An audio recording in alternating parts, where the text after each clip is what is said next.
friends. Thank you for joining us this evening. I'm your host, Zen Garcia. Welcome, friends, readers, listeners, and viewers from across America and around the world. I am your host, Zen Garcia. This is Secrets Revealed here on Truth Frequency Radio, and I appreciate all of you taking the time to join us this evening. I have a special guest with me, Andy Hoy from Project 314. Andy, are you there, brother? Yes, I am. Good to be here, Zen. How you been, man? I know you've been quite busy doing a lot of updates and a lot of projects in regard to the research and your discovery on the shape of the Moshe's Wilderness Tabernacle. And so for people that may not be familiar with you or know about your work, can you describe what it is you discovered several years back and what you've been working on, and then, of course, your website and contact and that information? Sure, yeah. In a nutshell, I discovered that the Exodus Tabernacle was not this square rectangular shoebox shape or A-frame or what have you. For the most part, they're always depicted with rectangular courtyards and everything. This is the traditional model as it's been perceived for 2,000 years. But I, by a kind of course of accident, discovered that the structure itself is actually round, and I found that by happening upon the pi constant in the plain text of Exodus. It talks about 11 curtains that are used that are all joined together edge to edge or end to end, and traditionally they've been joining together with the wrong edges, and when they're put together with the proper edges, the sum of the perimeter that's created by them is 314. So the ancients knew pi to the to 2 decimal points basically. So that kind of gave way to the discovery of the tabernacle actually being shaped like a dome. And basically, I founded Project 314 to further research. Basically, in a nutshell, research and restoration is what Project 314 is all about. So between researching more of the details of it, as well as restoring this to public knowledge and community of believers. Just recent. I was going to say, project314.org is the name of my website for those who haven't seen it. Excellent. And you said you've been working on some books and other projects, posters, images, things of that nature. And so can you talk a little bit about that as well? Sure. Well, I guess I go back. I'll maybe start with the website. So the website was first released in actually on Pi Day of 2015. So that was actually 31415, March 14th of 2015 is when I originally released the website. And that it generated some interest and everything, but it didn't give kind of a bigger or much of the bigger, fuller picture and vision of everything. And that's before I had the book. I basically had a few engineering style drawings out at that time as products. So if people wanted to really dig into the research, they could get those. But since then, basically last year, I released my first book on the topic, and that's called The House of El Shaddai. And I think that's I released that after the first show we did. I didn't have that book out yet. So I basically have finished that. That is on the market. I've got also on the market a workbook, which is like a 200 question series designed to help the reader discover it for themselves. Where my first book has got like 200 some pictures, and it's over 200 pages color. Whereas my workbook is just it's 200 questions, and it doesn't give you all the pictures, and so it kind of encourages you as a reader, as a student, or in studying it. This is kind of very, very Jewish in that sense, where they're always asking the question, well, why is this and why is that? So this is that's kind of the nature of that book is more of a schooling thing, or for a Bible study group or Sunday school group or whatever. And then I have a PowerPoint as well, which is also based on the book The House of El Shaddai, which allows someone who doesn't really know anything about the tabernacle to be able to present again to a small group or obviously a big group, or it could be used in a school curriculum or good homeschool tool. And that PowerPoint, if you buy that, that's a CD-ROM, and that basically includes the workbook as well. So that's kind of it's a three-product package, more or less, between the CD-ROM, the workbook, and the primary book. And the primary book is either in hardcover or softcover, available on Amazon and on my website as well. So that's kind of that project is kind of one thing unto itself. And then I started on another book project as well, or actually two of them. But so the one is drafted. It's entitled Exploring God's House, and that's basically getting into the Hebrew side of things more. So my first book really doesn't expect any Hebrew familiarity from an audience member, and the second one is kind of stepping it up. It's made for people who are looking, to get into some of the nuts and bolts of the language, because let's be honest, what I'm claiming is a pretty extraordinary thing. Saying, hey, everyone's been wrong about this in translation, in tradition for, say, a couple thousand years, and so to come along without having all my I's dotted and my T's crossed, so to speak, that in and of itself is a problem. And I get a lot of blowback from time to time about, oh, my Bible says this, my King James says this or that, and I'm like, well, that's all well and good, but your King James isn't inspired scripture. It's the Hebrew that was the divinely inspired. So. So this next work is designed for that, and I'm working on trying to get that to an Israeli audience. I have a Jewish contact I'm working with, or a couple of them actually, and I'm working on trying to get that so the content it suits a Jewish audience. Use of the name and things like that. They're very sensitive. Whereas my first book is entitled The House of El Shaddai, and so for those who don't know, Shaddai is one of the names of God. El Shaddai it's usually translated as God Almighty. But the interesting thing with Shaddai, it's Shin Dalet Yud, and if you look at that from a gematria standpoint, the Shin is where 300. So this is where gematria, where a number is equal to a letter. I'm sure most of your audience is already familiar with that. But so like A is 1, B is 2, C is 3. So basically the Shin is equal to 300, the Dalet is 4, and the Yud is 10. And so the word Shaddai is actually 314. That is amazing. Yeah, literally, El Shaddai is the God of pie. Mm-hmm. Wow, that's amazing.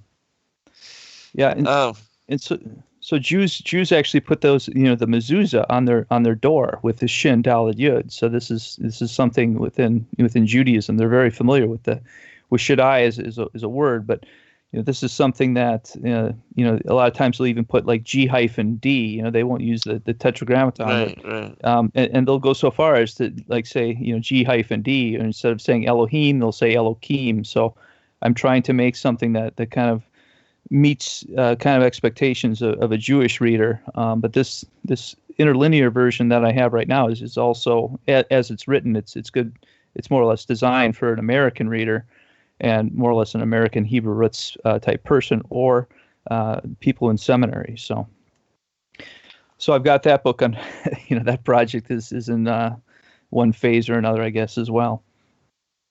That's awesome. That's awesome, brother. You're staying busy, and I will say that the book that you made on the House of El Shaddai is absolutely beautiful and stunning and very well made, and I definitely recommend people check it out, especially if they have interest in this particular topic. And I know that you have tried to distance yourself just from, with regard to biblical cosmology because of the controversy that surrounds that whole particular topic, but certainly your work seems to have come about as a confirming witness to, the discoveries that even myself and Rob have made in regard to this particular issue, and how the cosmology is a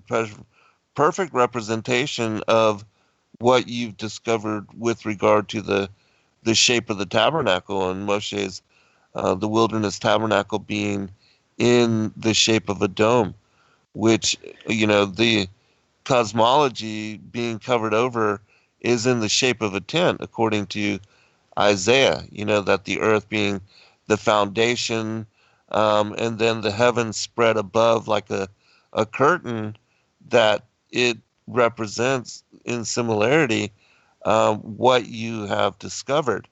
And so, it's definitely, I believe, a confirming witness to this revelation coming forth at this time, and that so many people have been embracing this ideology. And so definitely, for those that are interested in biblical cosmology, definitely you should check out Andy's work, and you can find his material at Project 314, and I do believe we have it at Sacred Word Publishing as well. But I want to share with you a recent passage that I read, and I believe that this was put forth by Ezra in the Legends of the Jews. It's just a small passage that says, "With his word he created the firmament, which he stretched out like a cloud in the air. He cast it over the world like a dark vault, like a tent. It is spread over the earth. And in his strength he upholds all there is above and below. The sun, the moon, and the Pleiades run before him. The stars and the planets are not idle for a single moment. They rest not, they speed before him as his messengers, going to the right and to the left, to do the will of him who created them. To him praise is due. Before him we must prostrate ourselves." And so, what do you think about that, as far as, the firmament and the tent, and its regard to as far as, the tabernacle? Well, um, there's, I guess let me just start by reiterating the idea that I brought forth last time when we were kind of touching on some of the cosmology. If you look at the book of Hebrews, it mentions the idea, that the kind of the types and shadows, that the priests serve in this thing, represent something of the heavens, and just the idea of he stretches out the heavens like a tent. Mm-hmm. There's that language as well, of course. And I'll say this, regardless of cosmological worldview, this dome fits either system 100% better than what it was. Mm-hmm. I'd also, I have standing concerns that this is between the project and the discovery and the significance of all this, that it's limited to a cosmological apologetic. And I know that, those within, who are really digging into biblical cosmology these days, the bells are ringing, and people are being very excited about that. And I actually would like to create and publish work on cosmological correlations, the tabernacle type thing. But right now, I think I have a bigger challenge and bigger hurdle, and that is getting this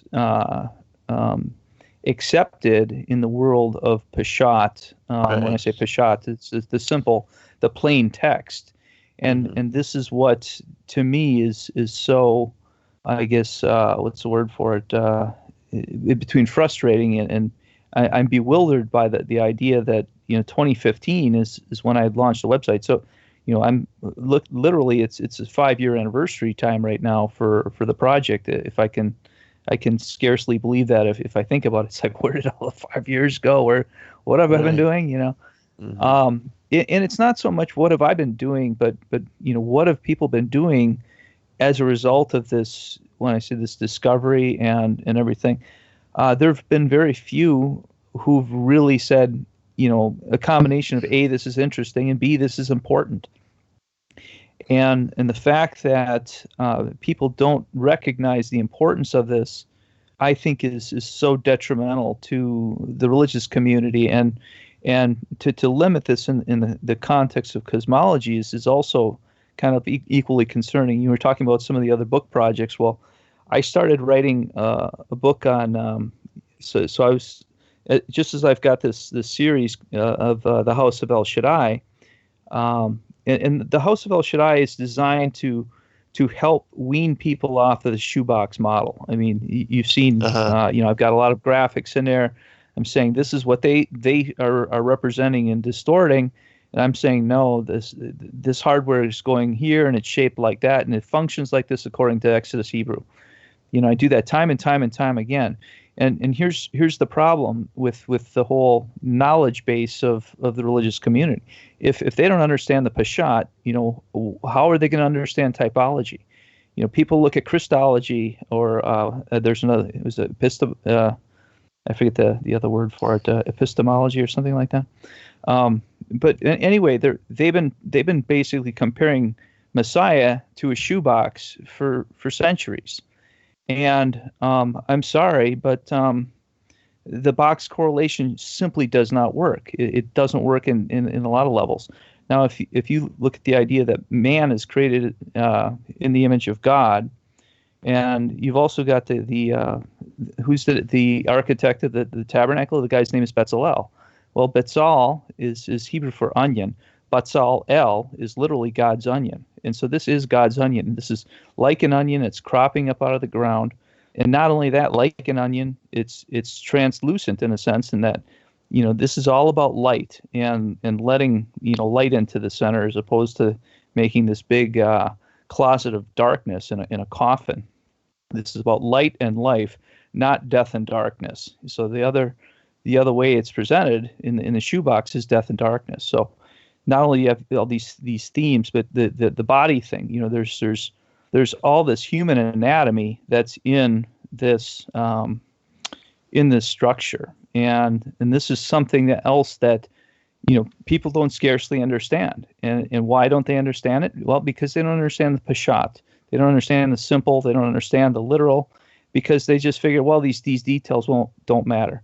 The book of Corinthians, as I recall, is saying, talks about the body, you comparing the body unto, God's dwelling place, his temple and everything. Well, how do you know anything about this comparison if you don't understand what, this is the only thing in all the Bible where it's like, thus saith the Lord, build it this way. And this, the human anatomy content, that's really phenomenal. I have 60 pages of content drafted right now, and I've started at the head, and I've been working my way down. I'm still not down to the throat yet, as far as the correlations between the structural aspects. How many bones are in this part of the human anatomy? How many bones of this are in the tabernacle, et cetera, et cetera? I mean, this is literally the gift that keeps on giving. And no one has really recognized it for much more than the cosmological apologetic. And again, it roots at this the problem that no one's taking the Peshat seriously enough. There's a larger string of content of divinely inspired, thus saith the Lord type stuff. It's 2 chapters straight, basically, to describe how this tabernacle facility is laid out. And I know people will go hunting and fishing for cosmological insights, and generally speaking, they're cherry picking single verses. And yeah, it's nice to be able to say, okay, I'm rooted in Genesis cosmology. I can go back to Genesis 1, and if you don't believe Genesis 1, well, everything falls apart from there, right? I mean, so the importance of the sanctity of the text is something we all need to take very seriously. But the unique thing about this tabernacle, it's actually commanded. It's commanded. It said, do this, make this. And I just don't see where that command has ever been rescinded. And, even if you look at Solomon's building, I see Solomon's temple that came after is not a more glorious thing. I see that as a form of replacement theology. Because you have this idea in the Torah, it's just like, it's very, thus saith the Lord. And when David wanted to build a temple, what was the message that Nathan brought to him? He says, when did I ever ask my people Israel that I needed a house of cedar? And so this, this priority that's then ascribed to Solomon's temple. I mean, it's more than priority. It's money. It's gobs of money. It's the equivalent of about $150 billion to $200 billion. I mean, for point of reference, that's enough to buy every state in the union in 2 NFL stadiums. So that's how much money they spent on that other thing. Where, the message is like, hey, I've been quite happy in this tent, because I designed it, and I told you to make it this way. I think that's one of Israel's problems is dismantling the thing. And, that was done under Solomon as they commissioned the temple. Why not keep the other one up in remembrance? Why not? The same way you retire something like, the last steam locomotive, you'd put it in a museum. You wouldn't haul it to China for scrap metal. This should have been recognized as being a national treasure of sorts. But, why they dismantled it and how and everything's another thing. People don't realize that this tent outlasted Solomon's temple. Solomon's temple is around like a 4th century survivor, and this was 480 years. It outlasted either of the temples, and yet people, they ascribe more importance to the temple, and I think the reason that people give this tabernacle so little credence is because they've been conditioned into it. And just as the word tabern or taberna for tabernacle, again, that's it's more or less English like tavern. And this tavern idea, I mean, it's another dark place where you're buying drinks. And a mishkan, this is a dwelling place. And you want to talk about the moed, Ohel Moed. It's actually described as the Ohel Moed more than it's described as the mishkan. And so getting into the tent of seasons, I don't know, did I send you that article, Zen, on how this is related to the Moedim, or how it'd be used quite possibly in the calendar and the feasts? No, you didn't. I don't believe so. But if you did, I did not see it. But definitely interested in that, because, that is one of the topics that I'm very fascinated with regard to the calendar. And so I'm definitely interested in what you have to say. We've only got 3 minutes before break, but as a structural engineer as well, when we come back, I'd like for you to share what it is that got you interested. And also, you said that you're using the Hebrew. So what texts are you examining that brought you to this discernment? Sure. Are we after the break or Yeah, we've got a few minutes. So. Okay. I guess for point of clarification, I am a mechanical engineer as opposed to a structural engineer. Mechanical engineers, for the record, we do examine structures. We take a lot of the same materials classes and statics. So we have some of the shared common knowledge, but it's a technical. It gets into structural engineering is a little bit more specialized in just buildings, and so as a mechanical engineer, we're usually into building things with more parts. There's an old engineering joke that we always would argue whose curriculum is better, and we would argue with the civil engineers. So civil and structural engineers are kind of they're closer parallels. Civil, structural, and architectural engineers. So they're doing roads and buildings and stuff, and we always say, yes, civil engineers mechanical engineers build bombs. Civil engineers build targets. So that was just kind of this point of contrast. But yeah, it's a lot of the same thing. So I didn't really have any interest in this from a professional standpoint. Like that's not what drove me into it first. I mean, I almost had to blow dust off of textbook covers to, it's like, okay, I have to go back and review my skills at statics and getting into different material strengths and modeling. So I had to do some of that, but I really wasn't bent or intent on saying, hey, I'm going to redesign this tabernacle because I think it's silly and ugly and I have a cool idea. I refer to this as a discovery, and I find it a little aggravating if people just want to reduce this to again my creativity, my design. It's like this comes about because I get hyper literal in all this, in all these texts and all these ideas. So, all right, well, we'll go more into that when we come back. We'll be right back, everyone.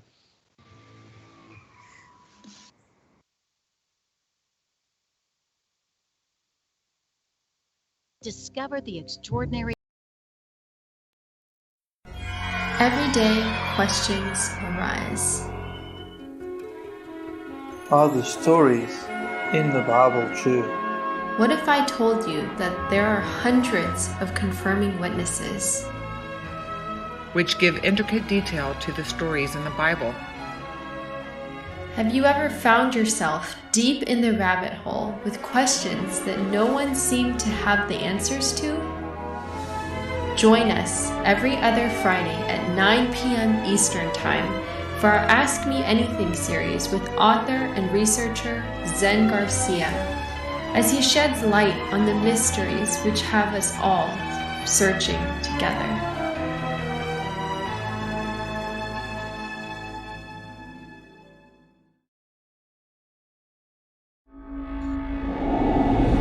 Many truth seekers are constantly studying alone. But there is a place where we can come together. The Digital Readers Club is our online ecclesia meant for those who've forsaken churchianity, but still want the closeness of a family to study with. Join us every Saturday at 7 p.m. Eastern Time to put together the puzzle pieces of truth scattered throughout the ancient scriptures. Your partnership with Sacred Word Publishing goes further than the publishing of ancient manuscripts and weekly video content. You also make a huge impact across the earth in orphanages in Myanmar, India, Uganda, and Kenya. Your support is crucial for the development of the ecclesia of real truth seekers. We thank you for joining us in hosting Secrets Revealed, Momentary Zen, the Digital Readers Club, Ask Me Anything series, and other shows that have helped lead so many to the truth of salvation. To become even more involved, please visit patreon.com/sacredwordpublishing, where you can partake in exclusive, interactive, patron-only content and help us continue shining the light of love in this darkened world.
Hello, friends. Thank you for joining us this evening. I'm your host, Zen Garcia. Welcome back, everybody. And so, Andy, let me just turn it back over to you, brother. And if you would share the story of just what you were doing, because you have a great interest in the study of Scripture, and you have a background in understanding the Hebrew, and that is fascinating in and of itself. It's a skill set that I certainly wish I had myself. But tell us the story of what it is that you were doing that led to your discovery, led to you reconsidering, and God, revealing this information to you, and then what led you into Project 314. Are we back? Yeah. Can you hear me? Yes, sir.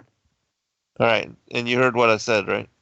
I didn't hear that. The call was cut out on this end. I don't know what. Oh, okay.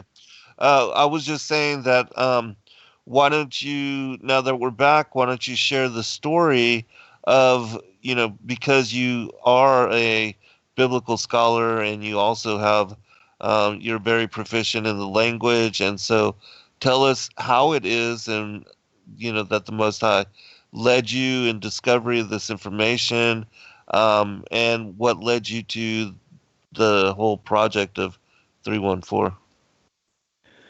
Well, I've had a weird professional path with a few layoffs here and there, and after one layoff, I went overseas and I started studying the text, just the English text more, and realized that I started dwelling on some of the Old Testament priesthood stuff. Got kind of fascinated by that, and then like 2005 or so, I ended up going to Israel for a vacation. And on the way there, I read the book The Maker's Diet, which is a really fascinating testimony about a guy who came down with Crohn's disease, and he self-healed, but a doctor's recommendation on going all organic and all kosher.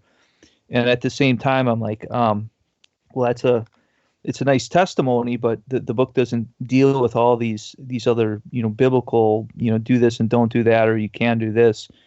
And so I took it upon myself to write a book on that topic. And that's my, the book called Eat Like Jesus. And that's dealing with the idea of kosher out of, from the Garden of Eden onward. And that's one of the things that I basically, I think I spent, when I say 7 years writing or rewriting that book. And that was when I was, kind of part-time doing that as kind of a hobby, as besides engineering.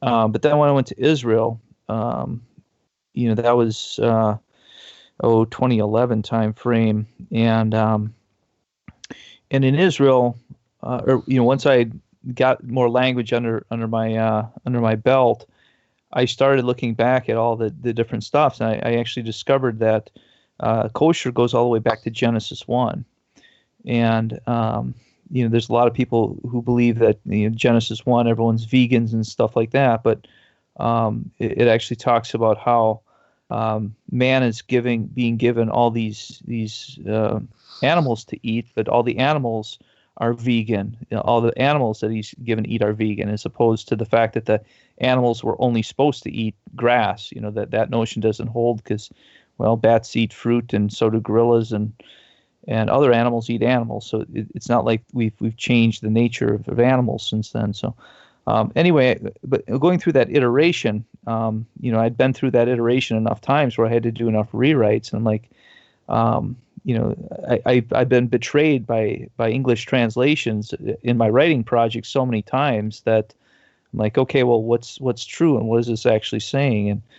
And so going to Israel, I set out to learn Hebrew in more or less from secular people, because my trust in the religious establishments was very limited in that sense, in that everyone's got their spin and everything. It's just like, well, just tell me what the raw language is. In between modern Hebrew and biblical Hebrew, there's not this huge chasm that the people like to envision, I guess, between the two variants. It's like, if you can still read King James, if you speak modern English, you can still read King James and get the gist of it without having to explain, what it means for Abraham to have known Sarah, things like that. Mm-hmm.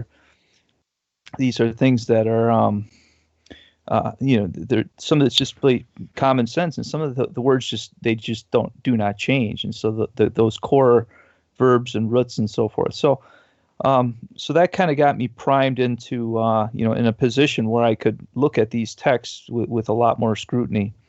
And I was actually doing a word study on a different project, and I was kind of early on in that project, and I happened upon cherubim and started looking at this. And well, the second real occurrence of cherubim, the first is in Genesis and the second's in Exodus. And so I'm like, oh, what are these all about? And so I started looking into the curtains, the tabernacle curtains, because it's talking about them having cherubim, and well, what is this all about? And so I just started looking at, well, how are these actually configured? And as I was trying to answer that question, that's when I happened upon this issue of the math as it pertains to the curtains. And there are more texts describing the curtains than there are describing the Ark of the Covenant. And so the Ark of the Covenant is seen as like the holiest thing in the Bible, or at least in the Old Testament, certainly. And with that being the case, with that level of reverence, it's like, well, why is it so little text is dedicated and compared to these crazy curtains? So these curtains are being described, and everyone pretty much yawns right past that, and so for whatever reason, I just started pulling on that thread because there was some detail in there, and I looked on the web, and it's like, well, gee, everyone's opinions on how this is arranged is all different. So I started looking closer in the Hebrew, and well, I saw the numbers, I guess, before I really started digging too much closer and deeper in the Hebrew. But so that's really what got me, kind of propelled in that direction. And once I found the pi constant, I said, wow, this sucker is round. This has got to be a hint of it's round. So there I had a preconceived notion, and this is why, again, being careful with any cosmological connections is, for people to say that, I made the design come out this way in accordance to backfit my own cosmology or something like that, that statement couldn't be farther from the truth. I didn't look at anything cosmological when I was digging into any of this. So as I was, I was just being literal with the text, literal with the dimensions, and saying the dimensions must fit into, if it says that this piece is 10 cubits long, it must be 10 cubits long. And once you start modeling things in scale like that, they can only be arranged in so many certain ways. And then the text also describes a lot of the anatomy, the hardware, the configurations of parts and everything. And where it gets kind of also very interesting, even when you get into like the Paleo Hebrew. So the Paleo Hebrew is just another depth of revelation that's all packed in here, and you can see all these fascinating images on all the different components, where you're starting with a round model and the round thing. A lot of people don't realize that the language doesn't work well. The Hebrew language doesn't work well. It actually works better in translation because they're so able to massage and steer it to fit their preconceived notion. So again, this isn't me being like saying, hey, I got a better way to do things. I'm like, hey, this way that they have was wrong, because it's literally not describing that. Like the edges of the curtains, it says to join it on, and it uses the term kaitsona. And so kaitsona, this is where we get our English word cuts from. So kaitsona comes from kaitsa, or from katsa, or from katsats. And again, you can hear the word cuts, right in it. So this is getting into the idea of the cut edges. And so once you know how loom weaving works, and you know which edges the curtain you cut, you understand that they've been putting the wrong edges of the curtains together incorrectly, and that's the beginning of the Exodus text. And then they've been following through on the mechanical side and force fitting their frame to fit the fabrics, which they connected improperly. So once you change that paradigm, the structure wants to build itself. It really does. Once you stare at the language and you say, well, what does this do? It has to be such and such. It's connected and related to these other things in these ways. I mean, there's so many complementary and functional descriptions that are given in it that it just blows your mind once you see it. The depth of the technical power of the specification is just amazing. So. And which text was it that you were examining? You said This is all. It's all Exodus Masoretic, really. I mean, the Masoretic text. Yeah, and actually, I've made a point to compare this to Septuagint, and I have to. I'll hereby apologize to any people who are in favor of the Septuagint as far as what they think it gives for revelation and quality. It's fractional compared to what the Masoretic has to offer. There's certain key phrases like in Hebrew you got negvava tamana, which is towards the south and towards the right. So it's talking about the south side of the structure of this round structure. There's a south half of it, and the towards the right. In English, that's translated as south side southward. What sense does it make? Does that make? If you imagine we have north, south, east, and west, there's 4 cardinal points. And in Wisconsin, when we go to the northern Wisconsin for recreation, we call that up north. We refer to north as being up for whatever reason, I guess. And then you say down south, right? So the same way we say up north and down south. Well, in Hebrew, you have different terms that can be used. If I'm going up to Minocqua, or from here up to Wausau, that's a relative. Or if I will go down to Florida from Wisconsin, these ups and downs, they're kind of understood in that capacity. And if I say down south, it's redundant, but not totally. So it's a little bit like that with the south side southward here, because in English, then if I said I was going down south, I wouldn't say I'm going south southy or south southish or something like that. I'm saying I'm going down south, and that's where the translation gap is in English, or at least one of them. Which is it best translates as making it as something south and clockwise, because clockwise is towards the right. You turn which way do you turn the steering wheel, to the left or to the right? Well, you usually don't tell someone in the car, well, turn the wheel counterclockwise. You say turn to the left, and it's the top of the wheel that you start spinning in that direction. So we use left and right, semi-synonymous sometimes with clockwise and everything. So nobody was, I guess in Hebrew days, assuming they have the sundial, which is maybe a segue into the next topic there. But yeah, the sundial is it's the shadow sweeps in one direction all the time, right? It always sweeps in clockwise direction if you're north of the equator, and south of the equator. I guess it depends upon what time of year and blah blah blah. But back to this south side southward bit, this is another really key thing that you do not see that when you're talking about the Septuagint texts.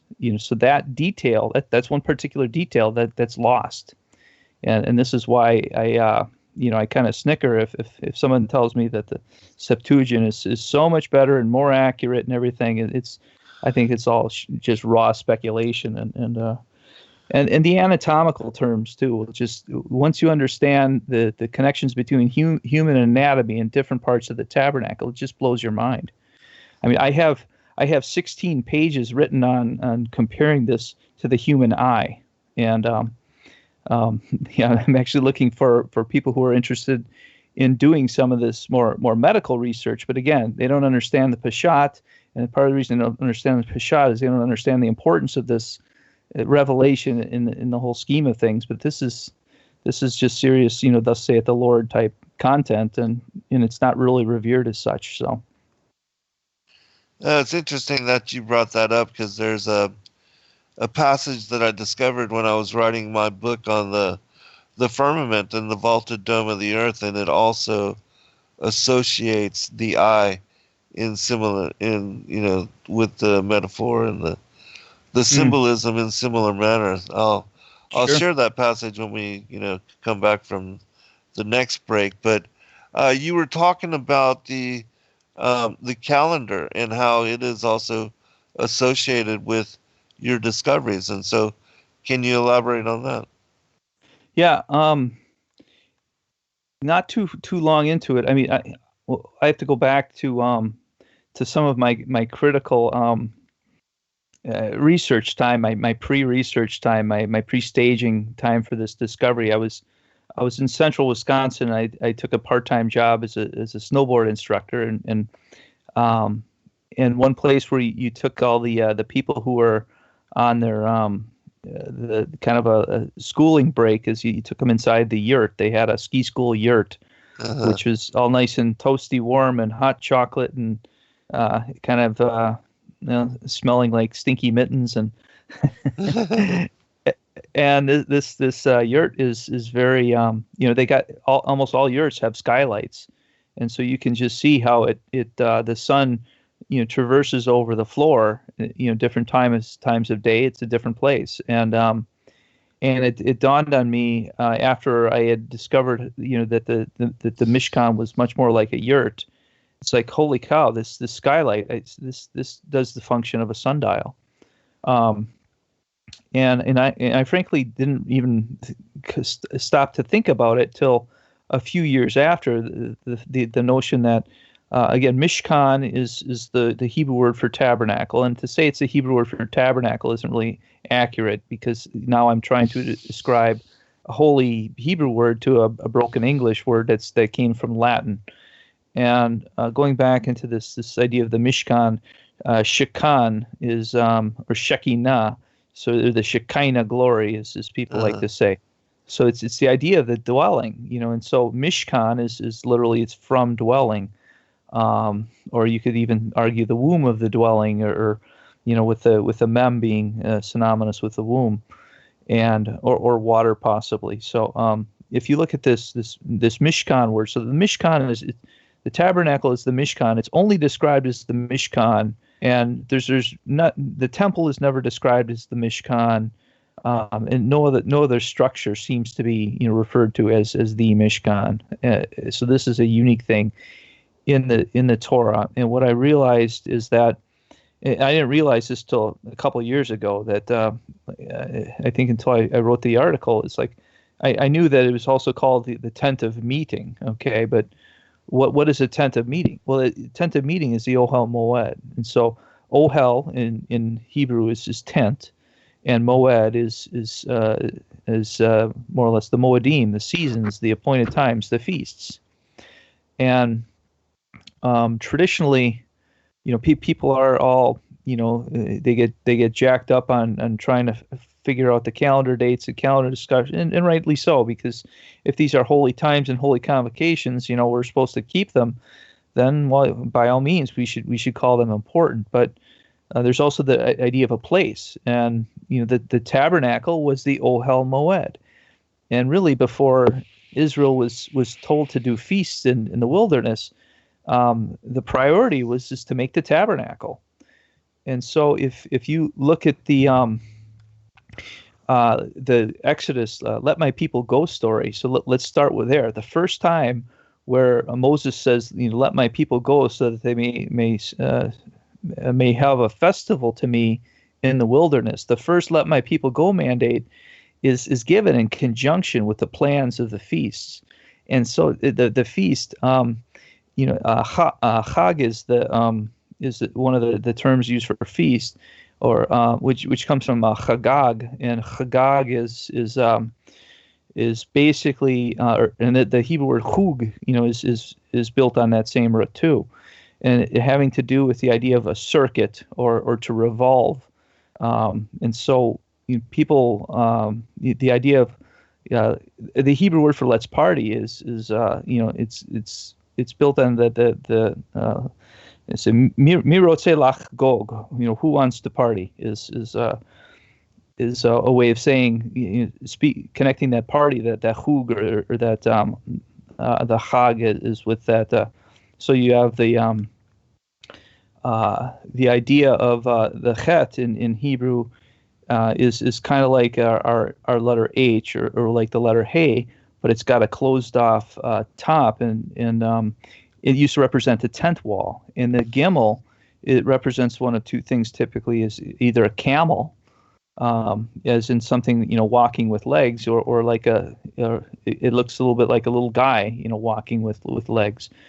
And, just this idea of gyrating, dancing around the structure is a very, prominent theme is you're all rejoicing, you're all surrounding this. This is kind of like a Jericho thing, is they're encircling and going around and around. And even to this day, a lot of people who've kind of rediscovered the feast stuff are they get into Davidic dancing, and which is all circle based. I know there's some within some of the Jewish community things here. They actually have different Israeli dancing, which is all, again, it's all circle based. It's circles and patterns, and it's all revolving. So this is the explicit purpose of taking them out of the wilderness, at least the first go around. And when they got out, they were in Sinai, and the first thing to do, okay, here's the commandments, and here's also build this thing. And so like the whole back half of Exodus is really dedicated to build this thing. And of course they did the golden calf. And that's, I guess, I have some theories on that. I have to defer that to another time. But this notion of building the tabernacle before you're really having the feasts, this is really what they did. And when did they set it up? They set up the tabernacle on Aviv 1. Now, I know that you are or as I recall, you are a between lunar Sabbatarian and the Enoch calendar type guy, or right. I guess let me. I don't want to put words in your mouth, but or strap labels on you where they don't belong. But my understanding is you have you're in pursuit of understand the calendar, the Enochian calendar, right? Yes, the heavenly calendar. Yes.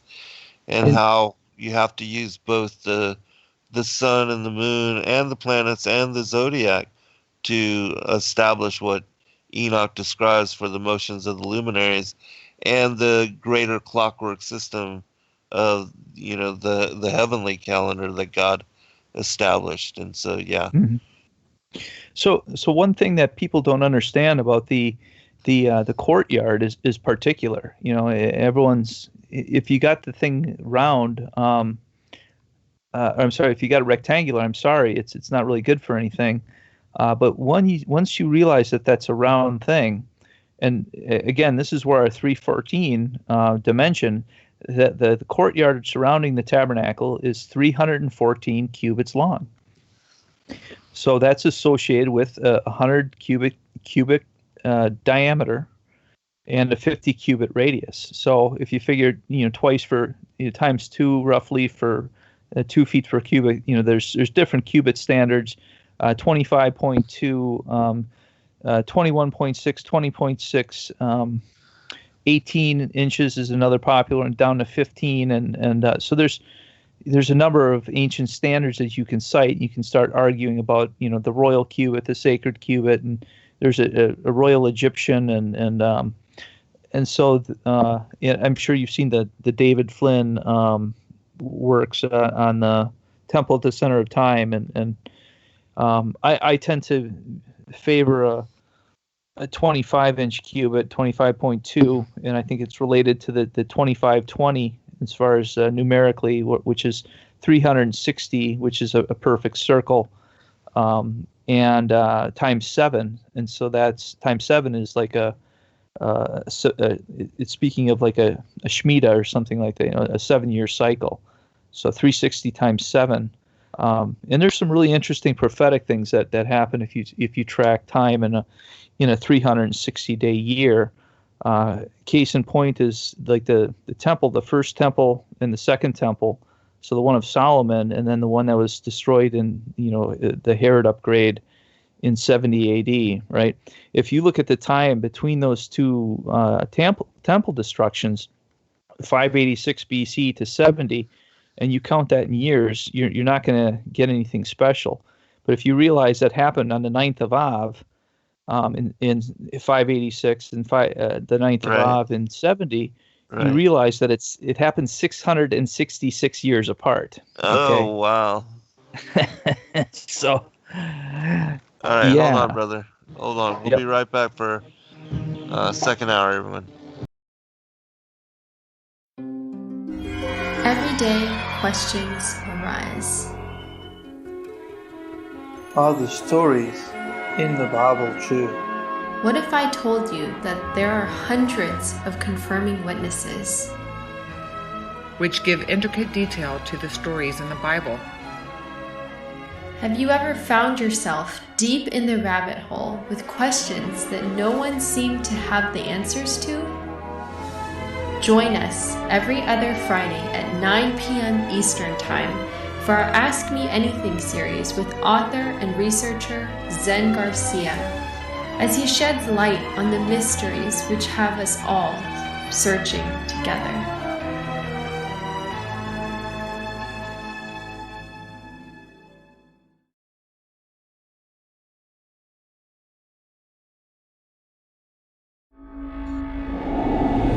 Many truth seekers are constantly studying alone. But there is a place where we can come together. The Digital Readers Club is our online ecclesia meant for those who've forsaken churchianity but still want the closeness of a family to study with. Join us every Saturday at 7 p.m. Eastern Time to put together the puzzle pieces of truth scattered throughout the ancient scriptures.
Your partnership with Sacred Word Publishing goes further than the publishing of ancient manuscripts and weekly video content. You also make a huge impact across the earth in orphanages in Myanmar, India, Uganda, and Kenya. Your support is crucial for the development of the ecclesia of real truth seekers. We thank you for joining us in hosting Secrets Revealed, Momentary Zen, the Digital Readers Club, Ask Me Anything series, and other shows that have helped lead so many to the truth of salvation. To become even more involved, please visit patreon.com/sacredwordpublishing, where you can partake in exclusive, interactive, patron-only content and help us continue shining the light of love in this darkened world.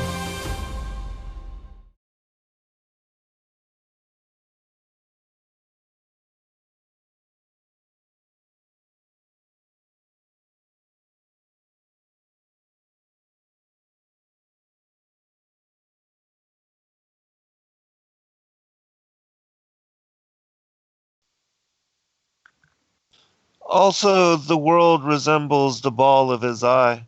The ocean that encircles the earth is like unto the white of the eye.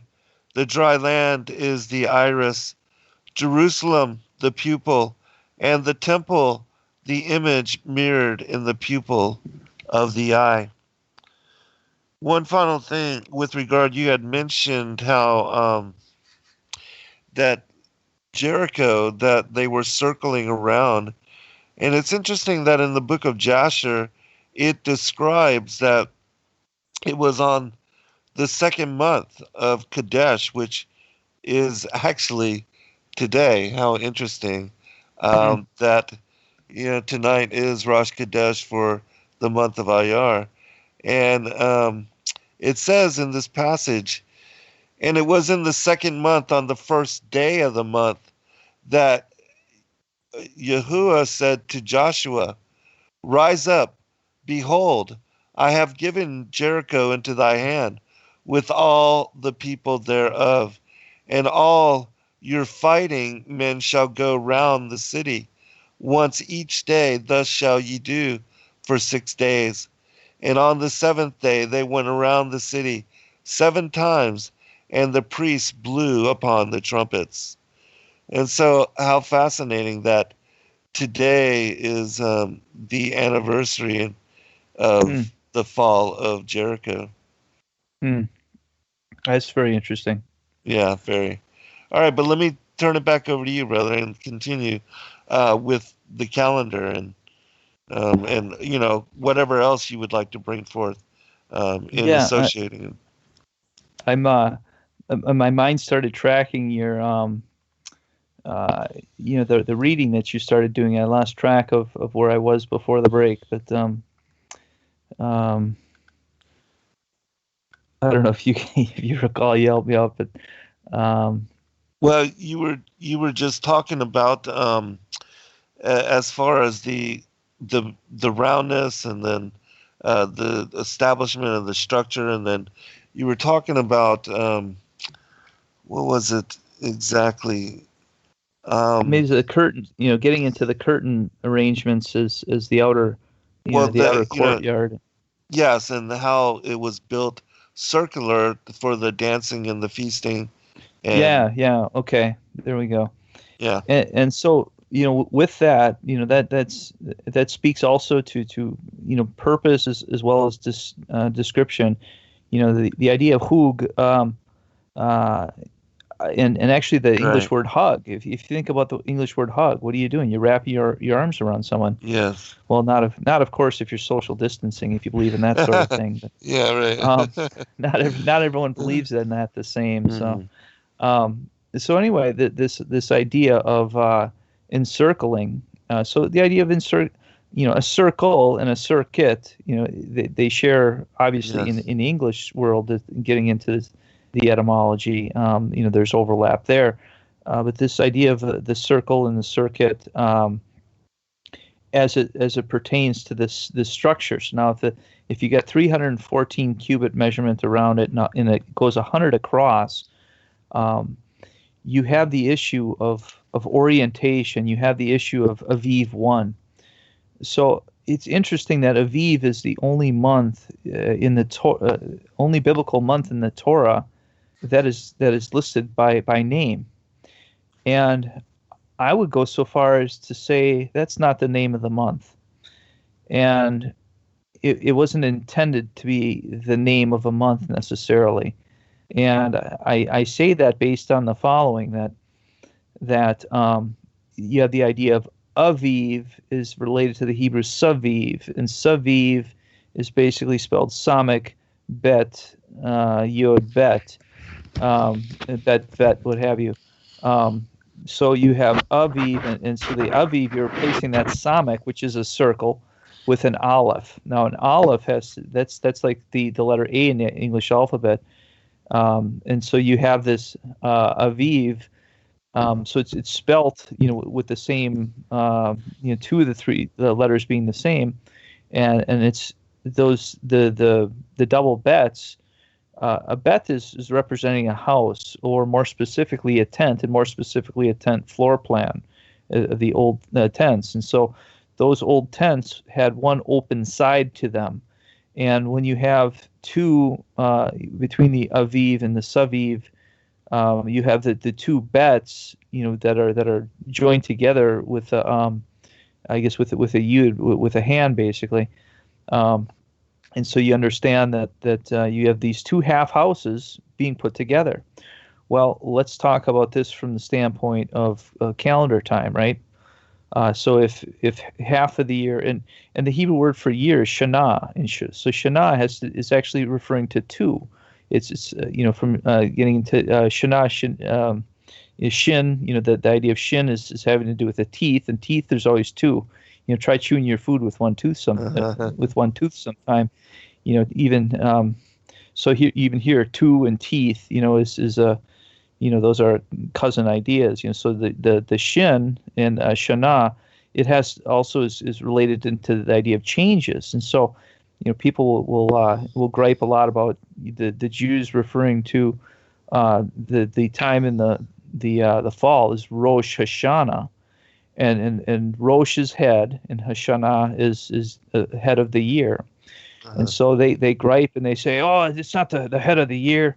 Well, guess what? A year has two heads, like it or not. There's one in the spring and one in the fall. There's one entering into the growing season, and one is coming out. And so you've got the time of the equinox going in and the time going out. Now, I'm not saying that equinox and solstices are by mandate holy days. And some people I've shared this with are they're really intent on saying, well, the lunar calendar has got to be driving X, Y, and Z. But I'm not saying that your feast days are all rooted in sun observation or anything like that. I personally believe, and this is going on a limb a little bit, I guess, the works of Immanuel Velikovsky, who talks about how the ancients, they recorded history as a 360-day year. I personally believe that the duration of the year has changed since the time of Genesis, on multiple occasions, actually, and the Bible texts speak to this. You've got the idea of Joshua, the sun standing still. You have the idea of Hezekiah, the sun going back, the shadow going backwards on the sundial. These are noteworthy events, and there's cultures all over the world that record similar things. And one thing that they really have in common is at the time of Hezekiah, they added 5 1/4 days to the calendar. There's like 15 cultures at least that are on record as having doing this. They call 5 days or 5 1/4 days is the Day of the Dead. I think the Egyptians call it that. The Chinese have got this on record. The Romans have got it on record. The Mayans. I mean, so this is spanning multiple continents. So I believe that, and there's a book out besides Velikovsky's, I should mention. There's another one called Catastrophism in the Old Testament, the Earth-Mars conflicts, and I think it's Don Wesley Patton, if I'm not mistaken, the author. And that book talks about, he's proposing the idea that the orders in the heavens were more organized and orderly, with more perfect numbers and a more perfect harmony than they are today.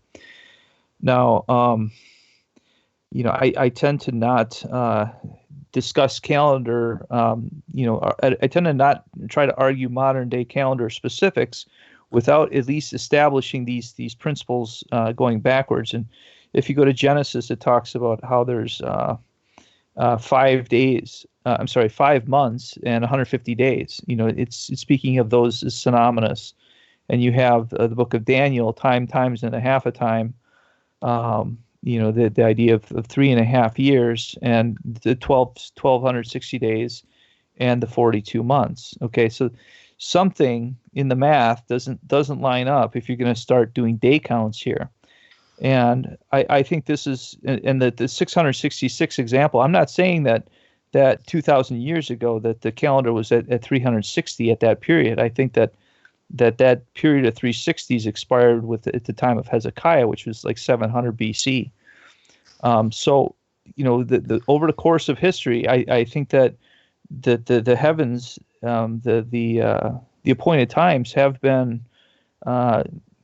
given hiccups in a sense. And so at what point do you use the moon to count your time? Do you use the sun? Do you use the sun and the moon to mark it? So these are all, fine and fascinating debates. And my point in bringing this up isn't to spark, any preference or allegiance to system A or system B. I mean, I'm very convinced, based on Velikovsky's research, that he's got of the ancient cultures, that not that many ancient cultures from all these different locations would lie. So a lot of people want to put take the static, the equilibrium that we have of the heavens, or what we believe to be an equilibrium, and put it in a calendar mechanism like Starry Night, a program, and they like to work themselves backwards 2,000 years or 2,500 years, or fit in a number. It's like, oh, Moses was coming down the mountain exactly, according to this on Starry Night. Well, I don't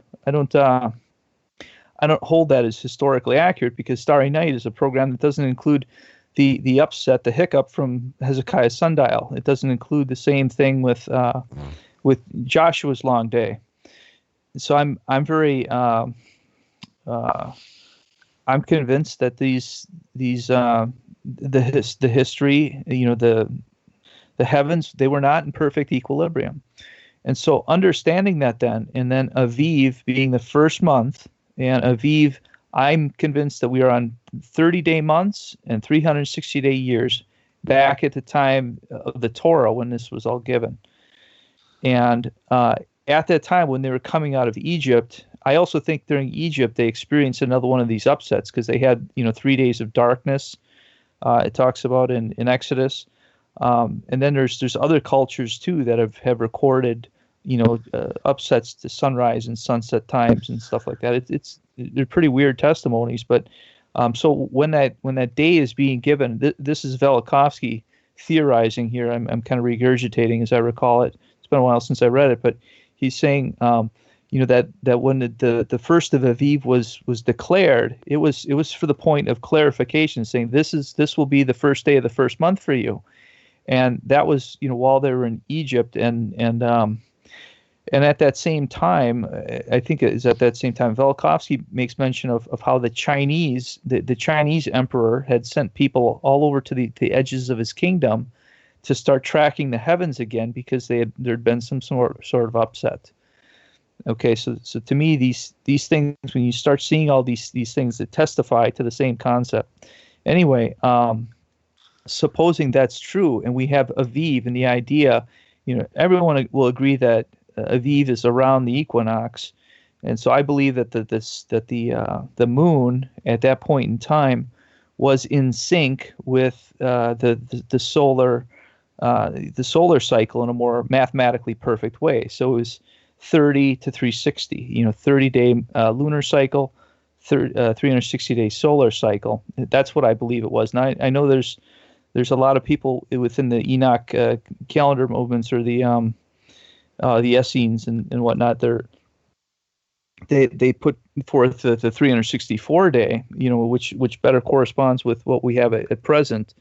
The idea of 90 days, and then kind of an apex on the sun, whether it's a solstice or an equinox. Crossing the equator or reaching the tropics. Right, and there's interesting work and research that people are doing on that, and I don't want to make a point and be so dogmatic in my 360 versus whether it's 360 or possibly 364 in some of those periods. I'm not looking to fight anyone on that, but my point of points when it comes to the tabernacle is it's called the Ohel Moed, first of all, and actually there's more times in the Torah that it's describing the Ohel Moed, or where it's calling this tent by this name, than there is mention of the Moedim themselves. And so should we maybe look to the tabernacle again to get our hints of what the feasts are like, of these cycles? I say yes. And one of the things that was really perplexing, looking at Exodus 27, which is where the courtyard is being described, is these issues of orientation. Now, I talk about this in my book some, so you might people who are not familiar with this, if they take a look, this is where getting into some of this detail and where some of this detail matters, and being able to give you some of the other hints and revelations here. The courtyard is basically the shoebox models typically have the courtyard having 60 posts or thereabouts, plus or minus 2 or 4 or whatever, because they put 20 to the north, 20 to the south, 10 to the east, and 10 to the west. And then there's the ones at the courtyard gate. And then there's a question is how they overlap on the corners. I dedicate a few pages in my book showing all the different variances that people have attempted. But it doesn't work that way. It's basically the courtyard's in 2 halves, and it's a northern half and a southern half. And within that, you've got 20 posts, and you've got 20 to the east and 20 to the west. I'm sorry, 10 to the east and 10 to the west is what the text is describing. Well, that's on a half of the courtyard. So what you understand then from that is because they're first erecting it on Aviv 1. Well, what's special about Aviv 1? Well, if Aviv 1 is the mark of the revolution, okay, the first day of the first month of what? Of the year. And so assuming that the month. Yeah, exactly. And yes. So when do you set up the tabernacle? When is this thing put up on the calendar? It's put up on that day when sunrise and sunset are at 180 degrees opposition. Yes, and exactly 12 hours a night, 12 hours a day. Exactly. So that gave them, a definite, ability, precedence to, what's the word for it? That gave them the foundation or the reference points, I should say, for orientation of the whole structure. Right. Okay. Right. So it dictates the orientation of the structure. It dictates the orientation of the courtyard. Wow. And with the courtyard, that the posts are spaced equally, and they're spaced in such a way where one half is over here, one half is over there. And realizing that what you end up having is one giant ring. You got one giant time ring and one giant compass ring. Uh-huh. And so I'm very convinced that outer courtyard, and this gets into the issue, the mystery of the Ohel Moed. It's like a Stonehenge. Yes, exactly. It's a tad more portable. Yeah, right, exactly. So I have I have an article. I got like a 12-page article I wrote up on this a year and a half ago or something. I don't know, a couple of years back maybe it was even. And I'm going to be putting that on my website in not too long. I got, and this is kind of an incidental on my website thing. So, it's project314.org, and it's not just the project314.me. It's more than it's intended. It's chartered to exist in a more than one person capacity. And there's so much revelation tied into this thing. I can't come up with it all. I don't have the time of day. I don't, I'm not given infinite insight and knowledge and so forth. And so I've got a web page dedicated to for articles where the idea is to be able to get that so that users can upload articles, so I can get more than just my own content on there. I want to have this as being a centralizing repository for Tabernacle research. So if people are compelled to write things between research and sharing and stuff, that's also what the website is. That's part of one of the functions of the website. And again, thanks to Randy P for helping me out with some of this website stuff, because the website is increasing in its scope and complexity and sophistication and purpose. And we're trying to get it to expand out in these these ways for, combination of building community, but also expanding that knowledge base. And so this is where the, having the an articles page dedicated. So anyway, so he's in the process of polishing a couple of the technicals on that before that is formally launched and functioning there. But so that's what's been keeping me on my on sharing that article. So that article about on the Ohel Moed is one of the first articles that I intend to post on that vehicle. So people could probably download it PDF. So the idea is if you want to produce something PDF, we can upload and download that, or have it designed in like a web page type thing. So,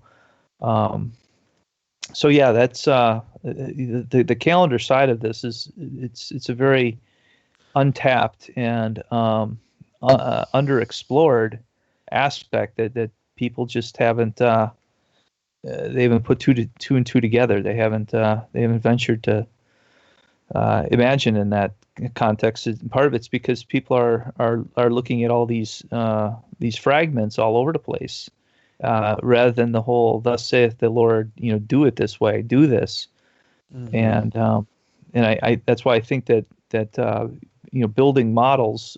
So I have a 22-foot wood frame model that I had built a few years back. I'm hoping to put some of that on my Patreon page. As far as some of the frame details and everything, but I've also got like a consumer grade model kit that I have in development. It's like 450 parts, and I have pretty much all of it done.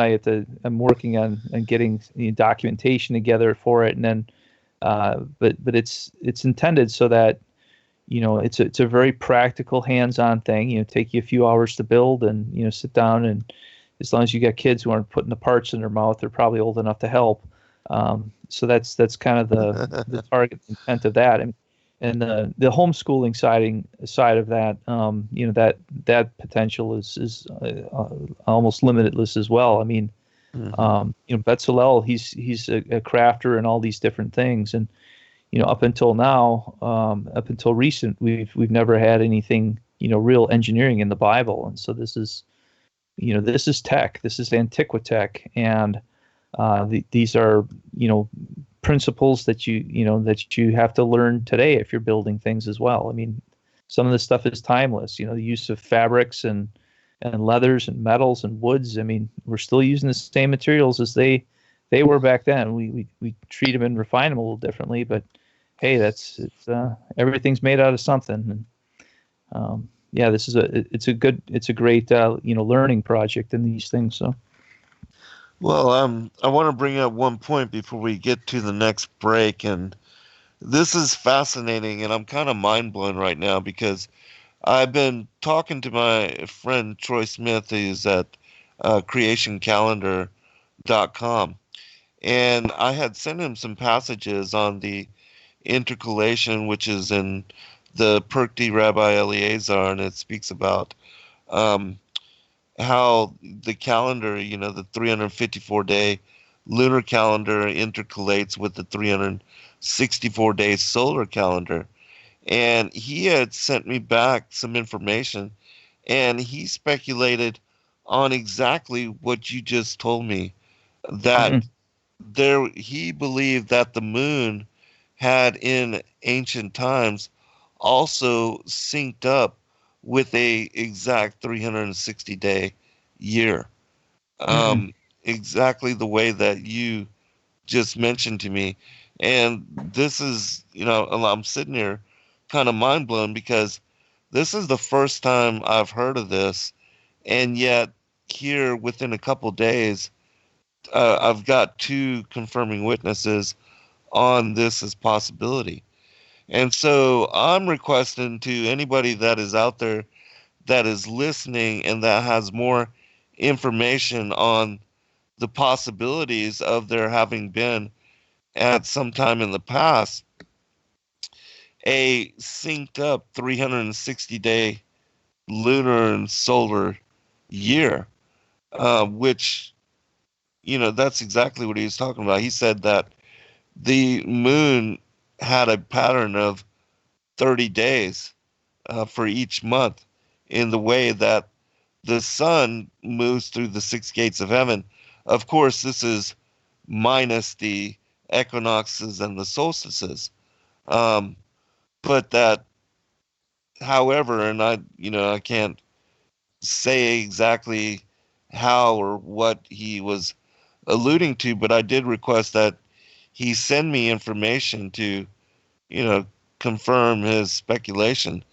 And so if anybody else out there has any information on this, please do send it me. I would be interested in examining it. Yeah, All right, yeah. hold on, brother. We'll Okay. be right back. We'll be right back Right. for final segment, everyone. Every day, questions arise. Are the stories in the Bible true? What if I told you that there are hundreds of confirming witnesses? which give intricate detail to the stories in the Bible.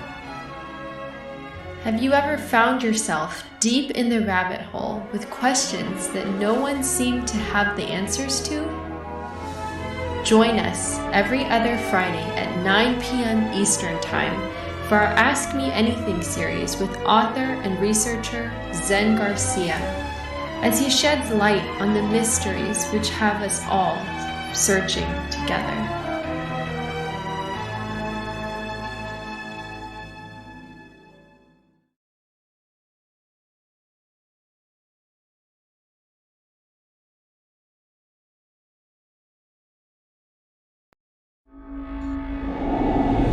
Many truth seekers are constantly studying alone. But there is a place where we can come together. The Digital Readers Club is our online ecclesia meant for those who've forsaken churchianity but still want the closeness of a family to study with. Join us every Saturday at 7 p.m. Eastern Time to put together the puzzle pieces of truth scattered throughout the ancient scriptures. Your partnership with Sacred Word Publishing goes further than the publishing of ancient manuscripts and weekly video content. You also make a huge impact across the earth in orphanages in Myanmar, India, Uganda, and Kenya. Your support is crucial for the development of the ecclesia of real truth seekers. We thank you for joining us in hosting Secrets Revealed, Momentary Zen, the Digital Readers Club, Ask Me Anything series, and other shows that have helped lead so many to the truth of salvation. To become even more involved, please visit patreon.com/sacredwordpublishing, where you can partake in exclusive, interactive, patron-only content and help us continue shining the light of love in this darkened world.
Hello friends, thank you for joining us this evening.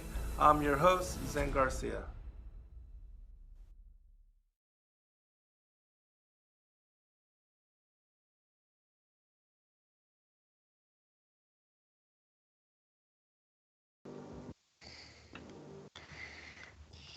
All right, welcome back, everybody, for final segment. I'm your host, Zen Garcia. This is Secrets Revealed here on Truth Frequency Radio, and I'm honored to be interviewing Andy Hoy of Project 314. We've been talking about some very interesting topics, and especially lately the connection of the tabernacle with the possibilities of the sundial and the movements of the luminaries, the tracking of the calendar. I mean, it's absolutely fascinating. And Andy, you were wanting to say something before we went to break there, and so yeah, if you would.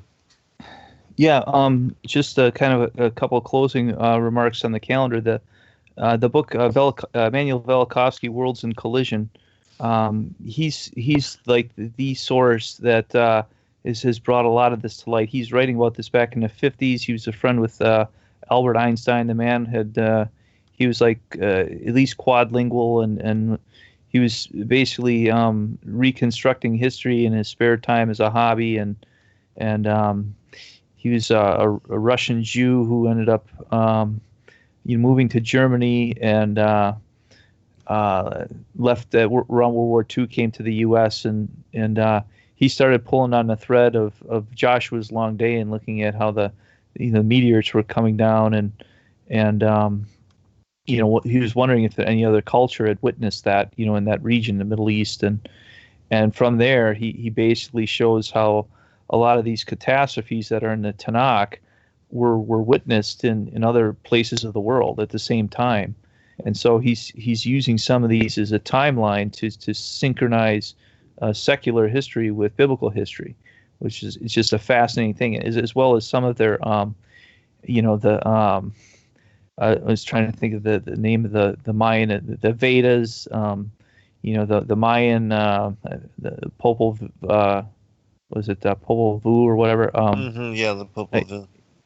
Yeah, and he's just making all sorts of fascinating connections. But the one I want to tell you about is, as I recall, is a Roman or maybe Romanian witness where they had no, I think it was Roman, because they had a 36-day month for a while. Okay, and basically, if you sync that into a 360-day year, it gives you an answer of why the months are named the way they are. So we have January, February, March, April, May, June, July, August, etc. And so they get more familiar once we get into September 7, October Right. 8, Yes. November 11, December Des is 10. It's not 12. Right. Yes. So the idea of a decimal. So they basically added in the month of January after Janus and February after I forget what. And that's why February is kind of this broken, stitch them together leap month. But basically, he was saying that for a while, the Romans were actually on a 10-month calendar, a 360-day and 36-day months. So there's points and times in history, and if that's true, he didn't seem to have a lot of other records, kind of supporting that, but a lot of them he did, and especially that shift at Hezekiah's time. And Hezekiah's time, it's a miniature prophecy of what's going on in Jerusalem, and all the nations are descending upon it, and it gets supernaturally delivered. It's a huge messianic prophecy, and so it's fitting that this then would be, in conjunction with Hezekiah's time. That's just my opinion on that. So, wow, that's fascinating as well. And so again, I'm requesting anybody that has information more about this, but certainly, yeah, I have that book, and so I'll have to reference it and see, what more I can find of this particular topic. But if you would, Andy, give out your, contact and your information once more, and where people can go to find and support your books and the products that you have released, and then we'll continue on, and anything that you would like to cover to bring to light in this final segment. I certainly want to give you the opportunity to share whatever you'd like. Sure. Okay. Thank you. It's project314.org. You can start there, and that covers the history of this whole discovery, as well as a lot of like the where I've been as far as different projects and products that I've been working on in making this revelation known. So again, looking at the scope of this is more than just like, hey, look what I found. It's really intended to say, hey, look what we ought to do. And it's a problem of inspiration and conviction. In conjunction with this history thing on my website, I got one page, a manifesto, I'm calling it, and it kind of touches on some of these issues of why. Well, how does that sit with you? That as is, the God that would you worship a God in a box? As I used to have on my website. That was the opening page. It was a provocative idea, and if the answer is yes, my response to that is I'm sorry to hear that, because it's so devoid of logic and intelligence. It offends me to the point of I'm not worshiping that God, because that God's incompetent, and if you're worshiping an incompetent God, you got serious problems. That's and this basically restoring the idea of the presence, the name, the thus saith the Lord thing. There's so many different layers of revelation within it that again it'll change the way that we understand the Bible. And so I want to again underscore the fact that this is more than just saying, hey, look, I found pie in the tabernacle, or hey, look, it's a dome. Multiple layers of revelation, and I guess getting into the issue of prophecy being fulfilled. I think that this is prophecy being fulfilled in modern times. Look, we just had this lockdown, let my people go bit going on, right? Mm-hmm. And here we are in the first and second months, where suddenly I'm more interviews coming out here, and this is becoming better known. So is it time? If we build it, will he come? Right? It's I don't see where the commandment to build is withdrawn. And if the Torah is something that where the law has not been done away with, and the Torah is given to us for all these other reasons and purposes, then why not treat it as such, and why leave this thing in isolation and in shambles? There's that zeal for my house will consume me, and another thing is Amos. In those days, he will I will restore David's fallen tent. Is this a reference to the restoration of the Mishkan? So yeah, anyone should check out. I've got different areas of my website. So one of them is the manifesto section. One's the journey. I'm getting into the history of where I've all been with this discovery. There's kind of a page dedicated to engineers, people who are working on this project with me here. We have let's see. I'm just trying to go from memory. I'm basically trying to make a compilation of articles on it.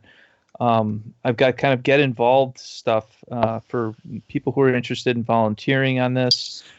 Between volunteering and donating, I do have a Patreon page that I've launched recently, and I'm hoping to from that launch basically meetings, kind of project meetings for people who want more inside scoop. And people who are really interested in seeing this project expand, develop, grow, and people who really want to become a part of it. That being said, I'm interested in finding medical people who are interested in studying the anatomical side of this along with me. Again, I got 60 pages of content, and I could record more, but I just you just don't have the time of day to do everything, and so. The only way that we can really reach out is pushing in all these directions. So, the books and everything. I mean, you can always start with buying a book. If you think I'm crazy, I don't have it. I don't think it's listed this way on my website, but 30. This is something I mean to be including 30-day money back guarantee. if you think I'm nuts, if you think that I'm making all this up from scratch, and there's no real rhyme or reason because you have your English Bible and you know better, and I challenge you to put your money where your mouth is, and prove me wrong. And I have a page dedicated actually to frequently asked questions, as well as questions you can go and ask your pastor, your rabbi, or your spiritual guru who thinks that this is crazy. Because a lot of people will just go and they say, hey, my pastor doesn't say this is good, or well, whatever. Is your pastor an engineer? Have they ever looked at all these details? Probably not. Most people just go all sheepish because, to be honest, nobody studies this, and I didn't study this until I stumbled upon it. So I'm not looking to shame everyone, but I'm speaking in terms of a reality. Tabernacle study is not there's never any courses dedicated to it in college, even in seminaries and stuff. I mean, they gloss over it, and they get nothing from it, and all the stuff that they get from it is borrowed and broken. And so they'll never understand when they've started down a wrong path. There's only so much you can learn when you're on the wrong path. So right. Gosh, that is exactly the way I feel about so much that I teach. How funny. But hey, brother, I wanted to ask you also, just since we're caught up in the times with regard to the coronavirus, and just where we are in the timeline of the end of days and the fig tree generation. What's your take? How do you feel about all this? I call it the Coronasaurus Rex because it wrecks everything it touches. Right. Yeah. Certainly. And there's I could use other terms like scamdemic and like that, or perhaps COVIDiot. I like that. From day one, when they started announcing it, I'm like, I smell a rat here. And I listened to the numbers, and I've been following this since the very beginning of it. And I've really let off my conspiracy study, especially since I've seen the Mishkan. But this has derailed me, as I'm sure as it's derailed a lot of other people because of the far-reachingness of it. And right. Speaking of that, before the "Let My People Go" thing, when this was first brewing, first of all, you have to look at the Chinese, and it's like, okay, so a bunch of Chinese people are, they were supposedly suppressing this. It's like, no, they were probably suppressing a whole bunch of protesters, because the Chinese were starting to rise up and protest. And I was thinking that this was just a cover story for them being able to, crack down on a whole, oversized neighborhood of rebels and trample them underfoot and use human health as a blanket and a smokescreen for all that. That was my first guess with that. Since then, I saw an interesting Barron's article that said the original Chinese reports of the coronavirus expansion were actually, if you look at it statistically, so like an exponential or logarithmic curve is. So if you model something and you say, well, it's going to grow at such and such a rate, and use like a natural logarithm, everything. So I can take points off of a curve, and chances are that those points aren't going to, if your model is perfect, they may correspond with reality fairly well, but they won't be exactly. And what these guys at Barron's were saying, these are guys who do nothing but, crunch numbers and look at, money and patterns and trends and all that. They said that, statistically speaking, it was impossible to come up with data that they had in real life, because real life, the numbers deviate more than this, right? So you expect, if I see a pattern of 2, 4, 6, 8, 10, 12, I mean, there's a certain perfect normality to all that. And instead, what you see in real life, you'd see 2, and then one day you'd see 5, and then maybe 7 and 12. It might follow kind of the same overall curve, but the way that people collect data is imperfect. The way that people report data is imperfect. So, the point being is the original data that they led with all this is highly suspect, just because it's so statistically perfect according to the curve model that they were matching it to. So that was the first confirmation. It's like this is just more BS. I found it problematic that the CDC was hiring quarantine supervisors back mid-November and through mid-March, when they didn't really have any test plans set up. So how does that work if you're involved with quarantine supervision and all that, and you don't have any practical testing implement tools? Then what does that say for what you're planning to do, or what you're going to implement for a, there's just a big logical disconnect in that. There's been a lot of doctors who've been whistleblowing saying, they're reporting, the doctors are encouraged to report people who have COVID who die is dying from COVID, or the fact that with COVID. So if you die with COVID, does that mean you have COVID? But this is the biggest, and I think the most interesting, in my opinion, profound part of the revelation is, if you look at the Hebrew word deber, Dalet Bet Resh, you have Deuteronomy, Devarim is the that's where we get that written. So most frequently it's translated as speech, speech or speak, and then also whether we're talking it in a verb or noun form, and then it's also used in a speak or speech, and also as thing, in a very generic sense, as thing. But it's in a number of cases it's translated sometimes heavily as pestilence or plague.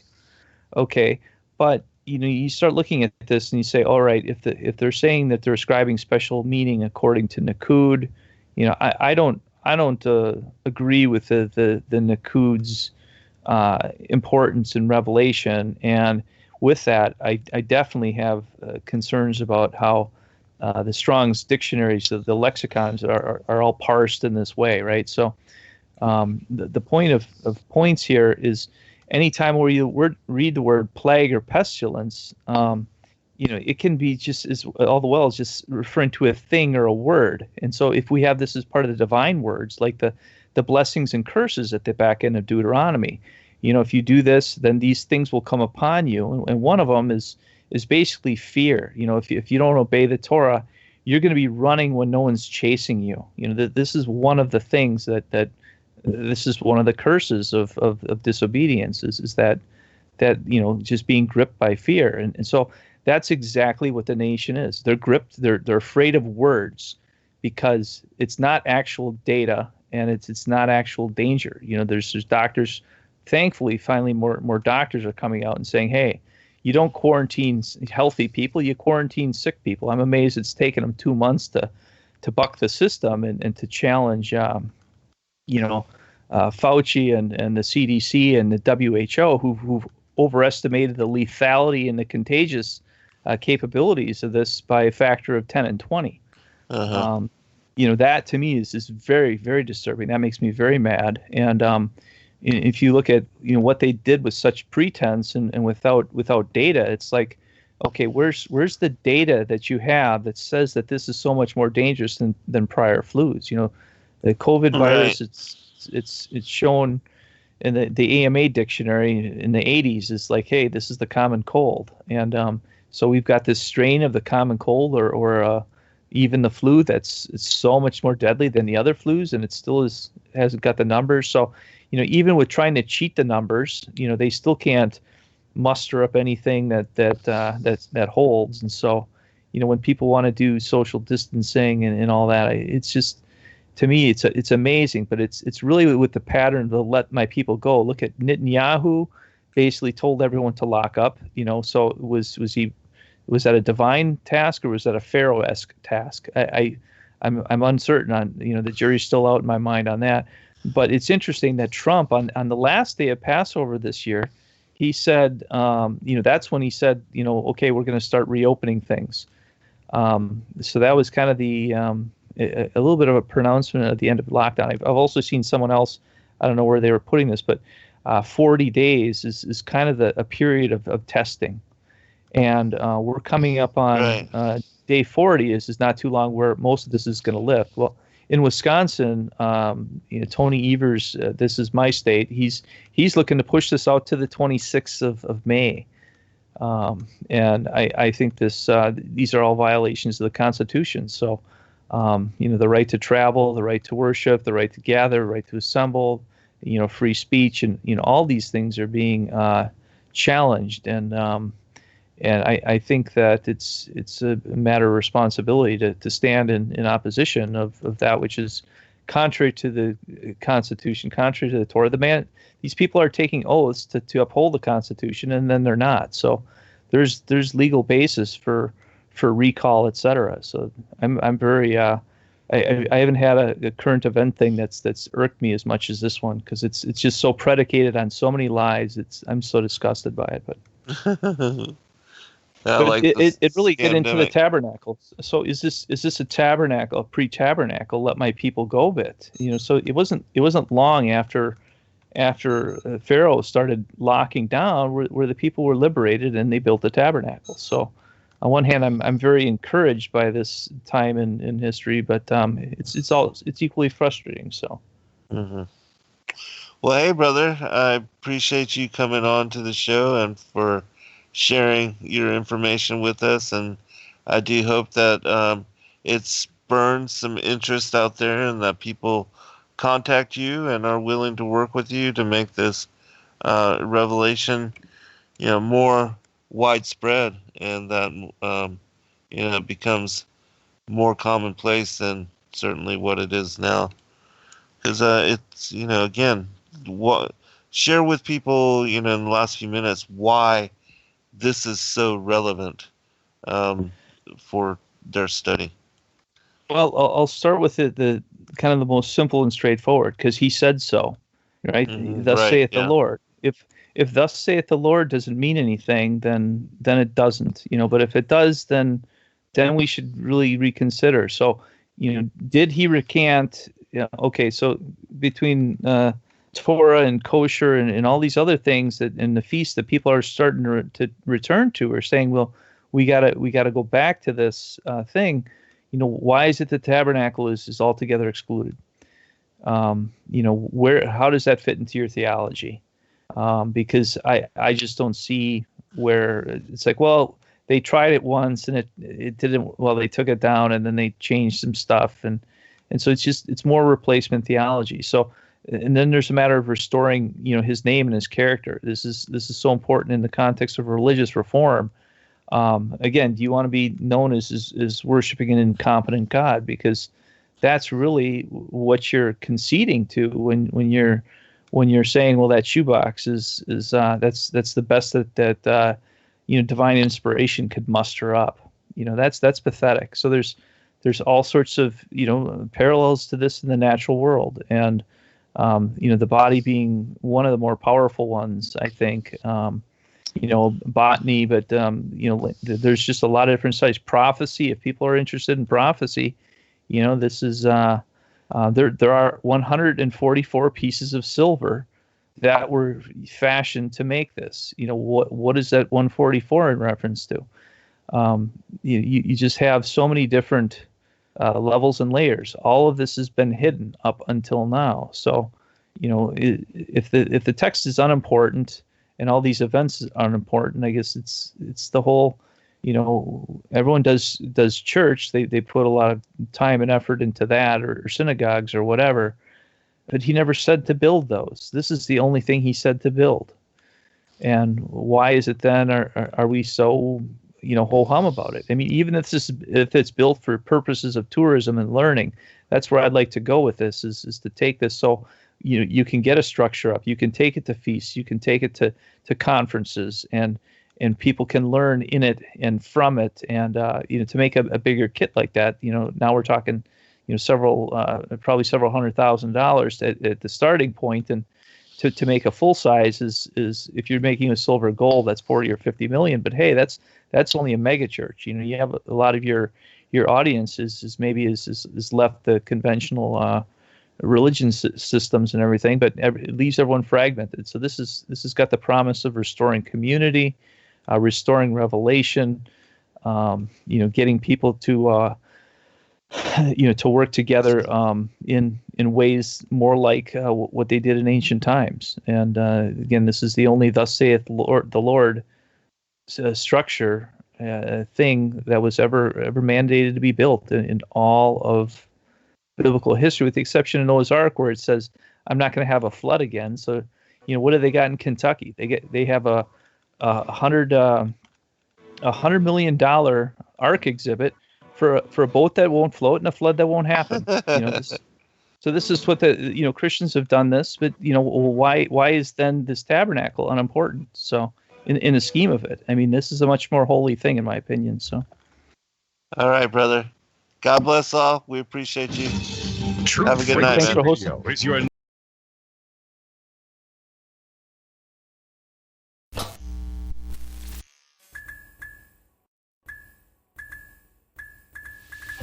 Thank you, everybody, for joining us for this video and this broadcast. We appreciate all of you, and thank you for your patronage. Please do like and subscribe and share with your friends. God bless all of you in your seeking.